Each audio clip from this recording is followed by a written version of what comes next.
Hi, నేను మీ తులసి. అభిరుచి మీకోసం. సో నేను ఈరోజు చూపించే సింపుల్ రెసిపీ కొత్తిమీర విత్ పుదీనా పచ్చడి అండి. అందరికీ ఇష్టమైన పచ్చడి, చాలా బాగుంటుంది అన్నంలో. సో ఇప్పుడు నేను ఒక కట్ట కొత్తిమీర తీసుకుని ఒక కట్ట పుదీనా తీసుకున్నా. రెండు వాష్ చేసి డ్రై చేసి క్లాత్తో డ్రై చేసి పెట్టుకోవడం వల్ల పచ్చడి నిలువ ఉంటుంది. సో ఒక ప్యాన్లో నేను ఒక స్పూన్ శనగబ్యాలు వేసుకున్నాను. ఫస్ట్ అది వేసుకుని చాలా బాగుంటుంది. ఇలా ట్రై చేయండి. శనగబ్యాలు ఒక స్పూను, జీలకర్ర ఒక స్పూను, రెండు స్పూన్లు ధనియాలు, అదే ఒక 15 దాకా నేను ఎండుమిరపకాయలు తీసుకున్నాను. ఒక 10 దాకా తెల్లగడ్డలు కూడా తీసుకున్నాను. అన్నీ వేయించి నేను ఒక కప్లోకి ట్రాన్స్ఫర్ చేసుకున్నా. కొంచెం చల్లారాలి. సో చల్లారినాక మళ్ళీ ఇంకొక స్పూన్ ఆయిల్ ప్యాన్లో వేసుకొని, సో మనం కడిగి పెట్టుకున్న కొత్తిమీర పుదీనా రెండు వేసి వేయించుకుంటాము. సపరేట్గా వేయించుకుంటే బాగుంటుంది. అన్నీ ఒక్కటిగా వేయించుకుంటే క్లబీగా అయిపోతుంది. సో అలా సపరేట్గా వేయించుకోవడం వల్ల టేస్ట్ వైజ్ చాలా బాగుంటుంది. ట్రై చేయండి. సో ఇప్పుడు ఒక కప్ వేసుకుంటాము. కొంచెం వేగాలి. ఒక 2 minutes మూత పెట్టచ్చు, పర్వాలేదు, ఏం కాదు. సో మనం మూత పెట్టి కొంచెం ఏకనిస్తాము. మా ఇంట్లో మాకు అందరికీ చాలా ఇష్టం ఈ పచ్చడి. సో మీరు ట్రై చేయండి, నాకు కామెంట్ పెట్టండి. సో ఇలా అయితే చాలు. సో ఇప్పుడు చల్లార్చాలి. చల్లారినాక మిక్సీకి వేసుకోవాలి. కావాల్సిన లిక్విడ్ సాల్ట్ వేసుకున్నాను. అండ్ చింతపండు ఈ క్వాంటిటీకి కట్టకి ఈ క్వాంటిటీ తీసుకుంటే చాలు.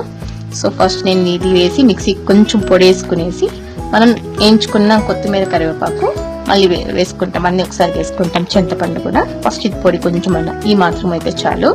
ఇట్లా కొంచెం పొడి వచ్చినాక మనం వేగి పెట్టుకున్న కొత్తిమీర పుదీనా వేసుకుంటాము. కావాలంటే దీంట్లో మీరు కరివేపాకు కూడా వేసుకోవచ్చు, చాలా బాగుంటుంది. కొంచెం వేసుకోవచ్చు. నేను కొంచెం యాడ్ చేసుకున్నాను, ఆల్రెడీ స్టార్టింగ్లోనే యాడ్ చేసుకున్నా. మీరు కావాలంటే కొంచెం యాడ్ చేసుకోవచ్చు. సో ఈ పచ్చడి కావాల్సిన ఆయిల్ వేసుకోవాలండి. మళ్ళీ ఒక 3-4 టేబుల్ స్పూన్ ఆయిల్ తీసుకోవాలి. దానికి కావాల్సిన పోపు శనగబ్యాళ్ళు, ఉద్దిబ్యాళ్ళు, జీలకర్ర, 2 ఎండుమిరపకాయలు, సన్నగా తరిగిన ఎర్రగడ్డ, ఒక 2 ఆనియన్స్ తీసుకున్నాను సన్నగా. సో ఫస్ట్ తిరగబాత వేస్తాము. అది కొంచెం వేగినాక తెల్లగడ్డలు వేసుకుంటాను. తెల్లగడ్డ సన్నగా తరిగి పెట్టుకున్నాను. అండ్ ఆనియన్స్ తర్వాత వేస్తాము. సో దీన్ని ఇలా సన్నగా తరిగి పెట్టుకున్నాను. గార్లిక్. సో పోపు కొంచెం వేగినాక ఇవి వేసేస్తాము. ఇలా సన్నగా తరిగి వేసుకోవడం వల్ల, అంటే నేను ఆల్రెడీ పచ్చళ్ళలో కూడా మిక్సీకి వేసేప్పుడు వేసాను కొన్ని ఇట్లా సన్నగా తరుక్కున్నాను. ఇట్లా వేయడం వల్ల చాలా బాగుంటుంది టేస్ట్. చూడండి, ఇట్లా కొంచెం వేగాక ఆనియన్స్ వేసేసుకోవాలి. ఆనియన్స్ కొంచెం వేసుకున్నాక మనం ఫైన్ పేస్ట్ చేసుకున్న మిక్సీకి వేసుకుని ఫైన్ పేస్ట్ వేసి కలిపేయడమే. ట్రై చేయండి ఒకసారి. ఇలా కూడా చాలా బాగుంటుంది.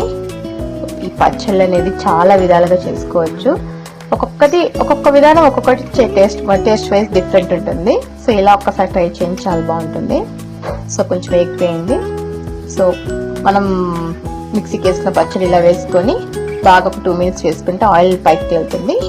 చాలా బాగుంటుంది. ట్రై చేయండి. Please like, share, subscribe.